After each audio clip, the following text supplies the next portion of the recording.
Welcome back, everyone. I'm the Depressed Eater, and this is Langrisser Mobile Apex Season 14. This is the 4th placement match. For those who don't know, there are 5 placement matches that set your initial ranking for the season. This is our 4th one. Our opponent here is Aquinoesta. It's a straightforward. Yeah, this is a straightforward rush box. There's one tank, one healer, and then the rest is just AoE assassins, ways to just close distances and stuff like that. So this is very much a full DPS box. My opponent banned Rosen Seal first, so I went ahead and banned Awakener. I wasn't too concerned about that Rosen Seal. Chances are they're not going to pick Rosen Seal because the way the box is set up, they're just going to probably just rush.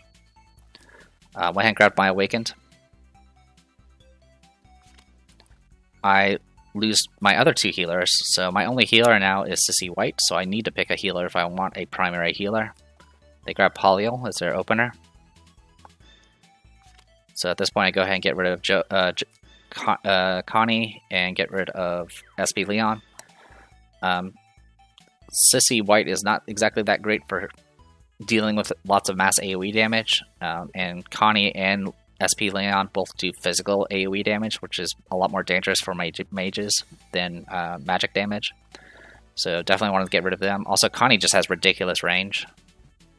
It'll be really, really difficult to deal with all that nonsense. And then Leon also has just insane mobility because he can just move through trees and stuff for free. It's really annoying. So I go ahead and grab Sissy White. I lose Agnes, lose Kyura, so my Time Faction characters. They go ahead and grab Lossum. I go ahead and get rid of their healer, get rid of their portals.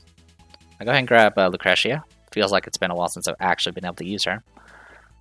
Lose my portals, lose one of my tanks. So at this point I have 3 tank options and then 2 DPS, so obviously I'm going to want another DPS at this point. They go ahead and grab Ironblood Commander, which gives them more mobility on top of Polyol. Go ahead and get rid of McLean, get rid of Wedham. So that leaves Sword and Light and Shadow, Grin Shield, Lucretia, a tank if they want it, and then of course Jintoki. So I grab Polyol. They ban my DPS and one of my tanks. Polyol is actually a good pick, since that buffs more people. But I do have access to Christiane, which is all I really need, so that's fine. They grab Sword and Lane Shadow. I go ahead and get rid of Jintoki, get rid of Grin Shield, so I don't have to deal with the shield nonsense. And I grab Christiane. Also, since Christiane provides magic damage reduction, I'm kind of okay with my opponent having a Lucretia. I did make a slight mistake when setting up this battle. This is after the previous battle where I did swap in a single target attack on the Awakened, and I did not swap back. I actually wanted Dark Hole for this fight, since my opponent doesn't have any primary healers. So I unfortunately still have Doom Oracle here, which is a little unfortunate. In any case, Awakened, standard shift, 3C, Doom Oracle. Sissy White, I did bring Inspire, which is her AoE heal that also provides mobility. She's going with Shy Maidens. Lucretia, I did bring Black Hole. Christiane, standard Christiane, Floral Realm, 3C, as well as her Aura. And then Polyol, I did swap back into Hurricane Dance. So I have all of her AoEs. And still using Phalanxes. We're dealing with Lossum here, who has the usual. I don't really know much about Lossum, to be honest, besides the fact I don't like fighting him. But I believe he has his 3C, his grapple, and then it looks like he has an extra assassin ability just in case. Sword and Lane Shadow did bring an AoE. Ironblood Commander brought the support setup. Lucretia also went with Black Hole, and their Polyol is the same as mine except different troops. Alright, let's do this. So I open with Inspire. I did get my exclusive did proc, so I did get extra coins, which I can use to pay the cost to do this buff. So all of them have +1 mobility, which gives me a lot more coverage. I move pretty aggressively here. for possible swapping. And my opponent decided to be aggressive as well. So from here, so if he has the ranged bow, he could possibly go after Polyol and stun her. But instead opted to go after Christiane instead. This does have some significance in the fact that, well, one, he did have sword infantry, which are good against phalanxes. The main thing is since Christiane has already acted, I'm not going to be able to get rid of the stun until the end of next round, which is going to be really, really annoying. And it can't be dispelled, which makes it really even more annoying. So he decides to be cheeky. He's like, haha, I'm going to grapple away. Now you can't get me. So I make every effort to get in a position to murder it. So I move the puppet up. And then I swap with the puppet, which will allow me to proc my my faction buff. I do Spellbound on 2 of their units, further reducing their mobility, because I need to do that as much as I can at this point. My 5 range 3C AoE, all on one target, so it's going to be a guaranteed kill. I got kill, which means I'm going to be able to reapply Spellbound.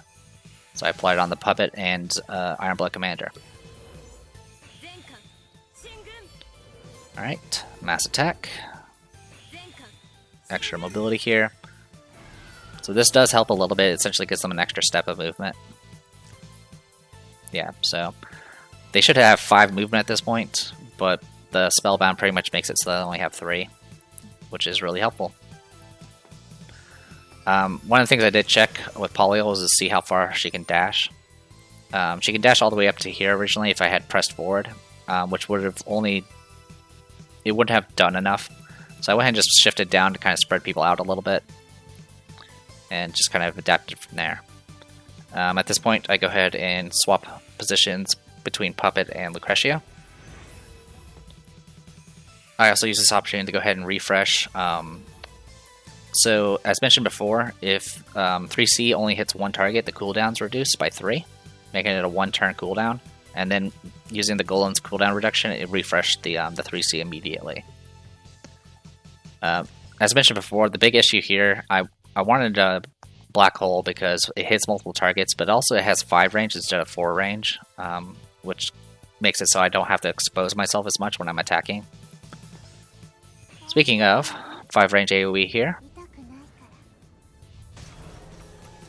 Alright, so did some debuffs, including some mobility downs, which is some good stuff there. For the most part, it does damage, and then my opponent doesn't really have healers, so it's all good either way. And I am within self-res range.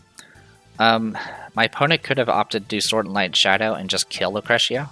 Even with the puppet in range, she can negate the self-res.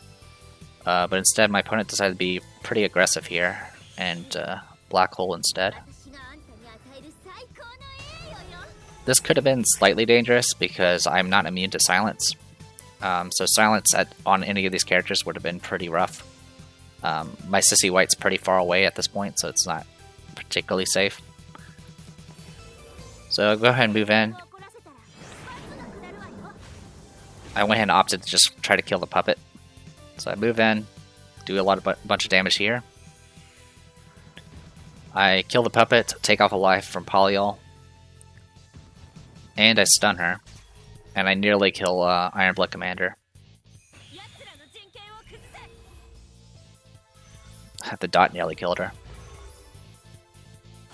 Alright, 281 health. 3C is pretty powerful, but by herself it's not enough to kill everything.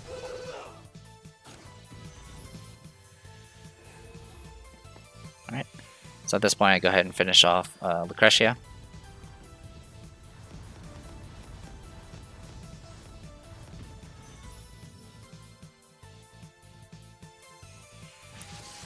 Alright, so at this point I do apply Spellbound onto Sword and Light Shadow.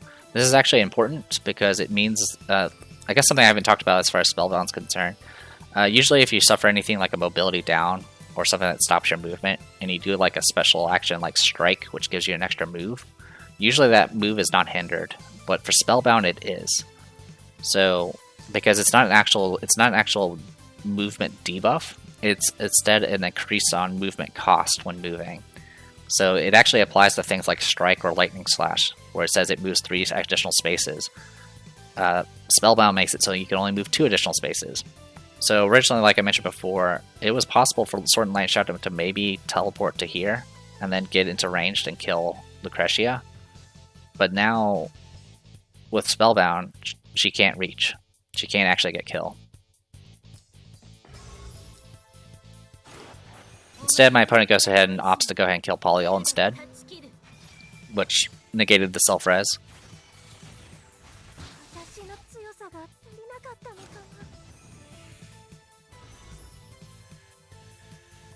Yeah.